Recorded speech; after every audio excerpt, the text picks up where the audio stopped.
Olá, ouvintes do podcast Jurídicos da Advocacia. Eu sou a advogada Tatiana Casarino e hoje eu vou falar sobre danos morais.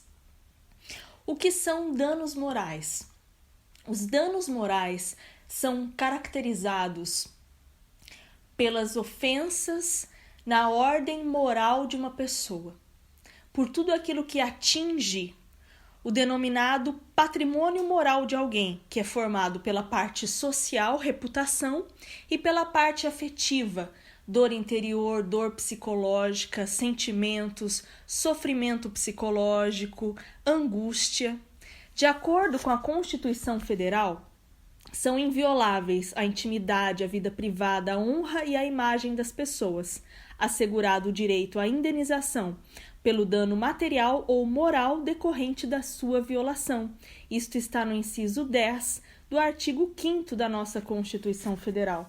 E a súmula 37 do Superior Tribunal de Justiça diz que são cumuláveis as indenizações por dano material e dano moral oriundos do mesmo fato. O dano moral, portanto, ele é complexo, porque ele significa a ofensa aos bens jurídicos como intimidade, honra, imagem, bens que não são palpáveis, bens que moram no âmbito psíquico de cada indivíduo. Para fixar a indenização por danos morais, o juiz ele vai analisar caso a caso, porque é preciso identificar as peculiaridades de cada caso para perceber se houve genuíno abalo moral a partir de um fato traumatizante. Nem sempre uma mesma situação vai gerar danos morais. O atraso de um voo, por exemplo, pode gerar danos morais para uma pessoa e não gerar para outra. Depende das consequências que aquele atraso gerou na vida de alguém. Se o atraso de um voo gerou o atraso de um grande empresário para uma reunião importante, pode ensejar danos morais. Se tirou a possibilidade de alguém prestar um concurso público porque não chegou na hora da prova, pode ensejar danos morais. Mas nem sempre o atraso de um voo vai configurar danos morais. O mero dissabor, uma mera frustração do cotidiano não é capaz de gerar uma indenização por danos morais. Depende das consequências que aquilo causou na vida de alguém. A própria jurisprudência já disse que atrasos de poucas horas de voos não ensejam danos morais e que meros dissabores do cotidiano também não têm o condão de permitir o instituto do dano moral. Muita gente critica o Instituto do Dano Moral, dizendo que a justiça brasileira tem uma verdadeira indústria do dano moral e que muitos casos que buscam a indenização por danos morais nem deveriam estar sendo apreciados pelo nosso Poder Judiciário porque tratam de contendas pequenas, de frustrações mínimas que nem geram abalos psíquicos genuínos na vida daquelas pessoas. Entretanto, os juízes têm muito cuidado na hora de fixar os danos morais e só fixam valores de danos morais só fixam determinados valores de danos morais de acordo com a extensão do dano.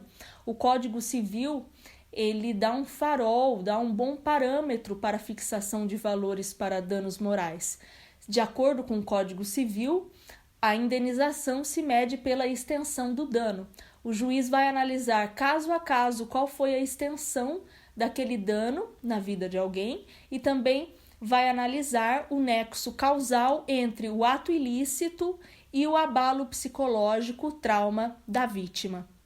Nós sabemos que não tem como medir dor emocional e os bens de ordem moral, diferentemente dos bens de ordem patrimonial ou física, estes bens extra-patrimoniais não podem ser restituídos. Sentimentos sagrados do mundo afetivo, como intimidade, honra, imagem, liberdade, integridade, tudo isto está numa atmosfera que não tem preço, que não tem medida. e que precisa ser analisado no caso concreto. Nós sabemos que o que gera abalos psicológicos para uma pessoa pode não gerar para outra e vice-versa.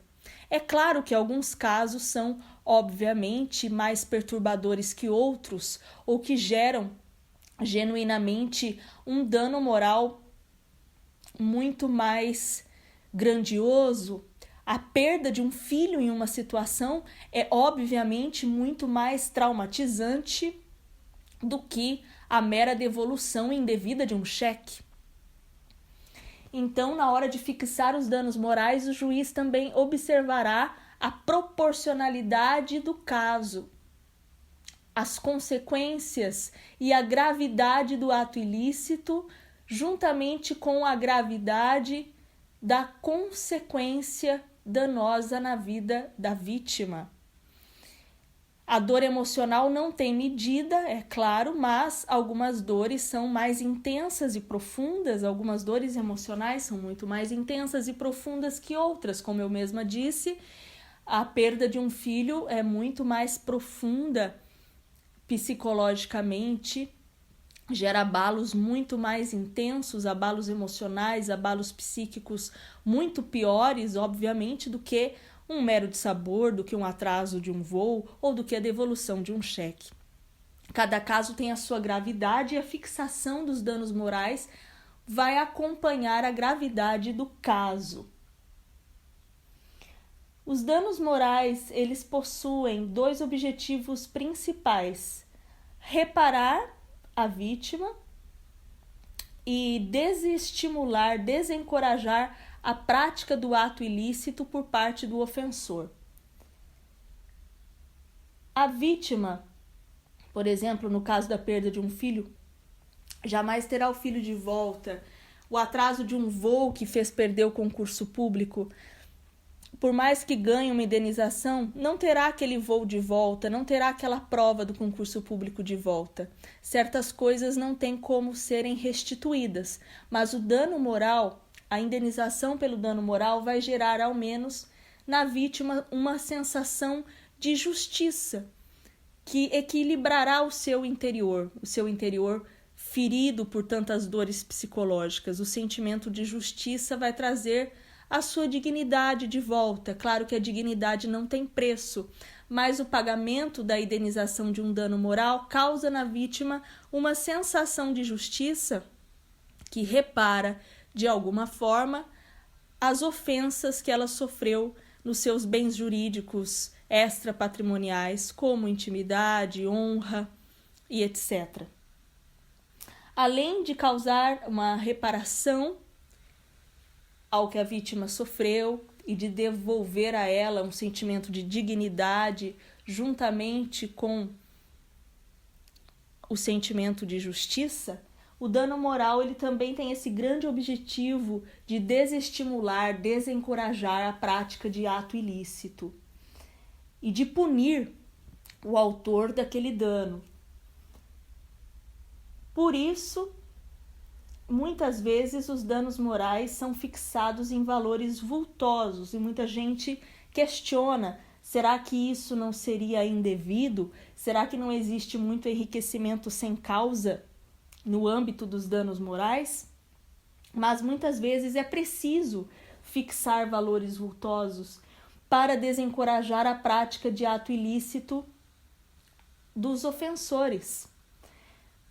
Por exemplo, como que eu vou desestimular a prática de ato ilícito dentro de uma grande empresa milionária a não ser cobrando valores vultosos de danos morais? Eu não posso cobrar um valor irrisório de uma grande empresa milionária que comete atos ilícitos e que tem condutas que ferem moralmente os consumidores e os clientes. Eu preciso fixar valores altos para punir aquela empresa e também para desencorajar a prática de ato ilícito dentro dela.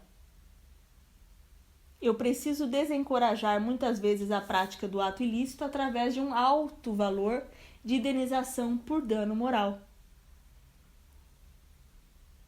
Senão, muitas empresas acabam ficando calculistas.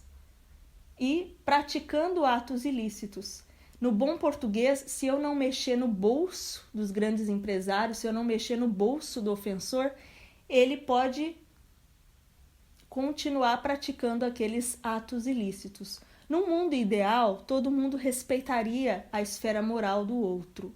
Todo mundo respeitaria a honra, a imagem das pessoas, a vida privada, a intimidade, a integridade física, a integridade psicológica, a saúde física e a saúde psicológica de todos os cidadãos. Este é um mundo ideal, um mundo onde todos os bens jurídicos protegidos pelo Instituto do Dano Moral seriam respeitados e nem precisaria existir, nem precisaria haver o Instituto do Dano Moral.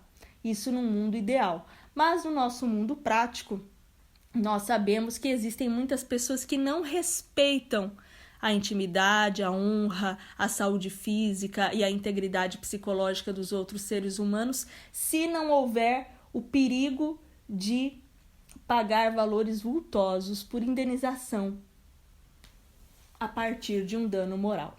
Infelizmente, alguns só deixam de praticar atos ilícitos diante do receio de receber uma penalidade patrimonial alta, através da condenação por uma indenização de dano moral fixada em valores vultosos. É isso que acontece, por exemplo, com grandes empresas milionárias. Muitas são calculistas e não pensam na tranquilidade de espírito, na paz dos clientes, dos consumidores. Não respeitam de forma ética o consumidor e não pensam de forma responsável na maneira com a qual o produto que elas estão colocando no mercado vai afetar de forma moral e até de forma física a saúde do consumidor. Muitos produtos afetam tanto a saúde física quanto a saúde psicológica do consumidor, se este produto for colocado no mercado de forma nociva. Geralmente, em casos que envolvem direitos dos consumidores, nós temos no Brasil o Instituto do Dano Moral Coletivo. Os danos morais coletivos servem para punir aquelas empresas que ferem a harmonia das relações de consumo e a tranquilidade de espírito dos consumidores. Tem um caso emblemático no Brasil. O Tribunal de Justiça do Rio Grande do Sul condenou a empresa da Todinho a pagar 5 milhões de reais por danos morais coletivos por ter perturbado a ordem de consumo ao colocar no mercado um produto contaminado. Quando a Todinho permitiu a circulação, a distribuição e a venda de um lote contaminado por uma bactéria, ela colocou em risco a saúde dos consumidores e perturbou moralmente a saúde psicológica deles também, porque se tratando de um produto que é vocacionado à alimentação das crianças, isso gerou muita preocupação, muita ansiedade, muita perturbação emocional nos pais que ficaram preocupados com seus filhos que consomem Todinho. A Todinho, ela permitiu a circulação de um lote que estava contaminado por uma bactéria e essa bactéria causava sérios enjoos, vômitos e diarreia nos consumidores. A defesa da Todinho alegou que causava uma mera dor de barriga no consumidor mais sensível, mas que não afetava de forma genuína a saúde. Entretanto, na acusação foi constatado que o produto era sim muito perigoso, podia ser fatal para pessoas imunodeprimidas e que causava sério enjoo, sérios sintomas nos consumidores. E por se tratar de um produto vocacionado à alimentação infantil, o risco estava muito maior. Portanto, a Todinho foi condenada a pagar 5 milhões de reais pela sua negligência em permitir a circulação de um produto contaminado.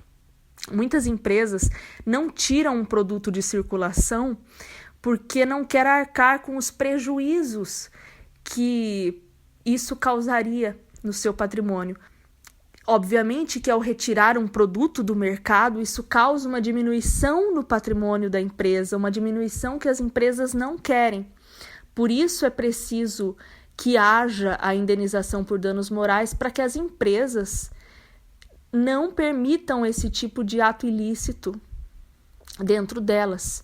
As empresas precisam ter receio de que, se houver graves consequências na vida dos consumidores, a indenização por dano moral gerará muito mais prejuízo do que ela teria se retirasse os produtos danosos de circulação e se tivesse mais cuidado, mais prudência na relação de consumo. Então, muitas empresas acabam sendo mais éticas por causa do receio diante do Instituto do Dano Moral e dos danos morais coletivos. Outro caso emblemático também que mostra a importância de fixar valores vultosos na indenização e a razão por trás da fixação de valores vultosos na indenização por dano moral é um caso dos Estados Unidos, onde a Ford foi condenada a pagar mais de 125 milhões de dólares por danos punitivos.